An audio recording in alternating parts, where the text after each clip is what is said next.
राठपाल हा कोसल देशातील एक श्रीमंत सेठाचा मुलगा.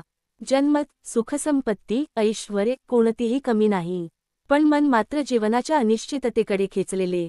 एके दिवशी त्याने बुद्धांच्या प्रवचनाला हजेरी लावली.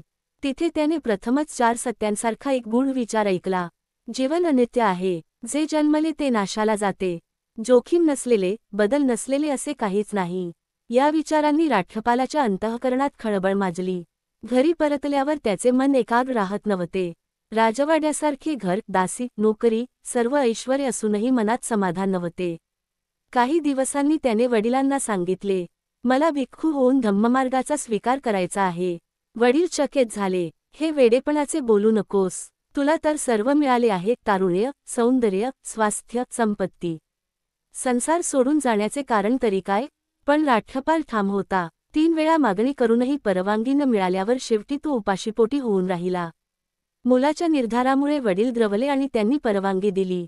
राठपालाने बुद्धांसमोर येऊन भिक्खूपदाची विनंती केली. बुद्धांनी त्याचे स्वागत केले आणि सांगितले, धम्ममार्ग कठीण आहे, पण सत्याचा शोध घेणाऱ्यासाठी तोच श्रेष्ठ आहे. तो संघात दाखल झाला. विनय, ध्यान, साधना या सर्वात त्याने स्वतःला झोकून दिले. थोड्याच काळात तो गाढ अभ्यासू, कर्तृत्ववान आणि धीरगंभीर भिक्खू म्हणून प्रसिद्ध झाला. काही वर्षांनी बुद्धांच्या आदेशाने तो आपल्या गावात परतला. आजूबाजूचे लोक आश्चर्याने पाहत होते. एकेकाळचा श्रीमंत तरुण आता शांत, समाधानी, आकाशाकडे पाहणारा संन्यासी. त्याचे वडील पुन्हा म्हणाले, बाळा, आमच्याजवळ परत ये.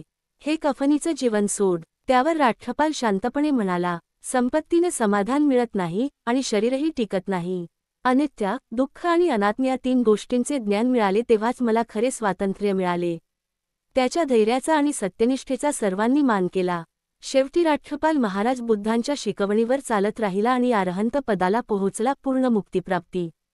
राठपालाची धम्मदीक्षा ही त्याग, सत्याची ओढ आणि अनित्यता जाणण्याचे अप्रतिम उदाहरण मानली जाते.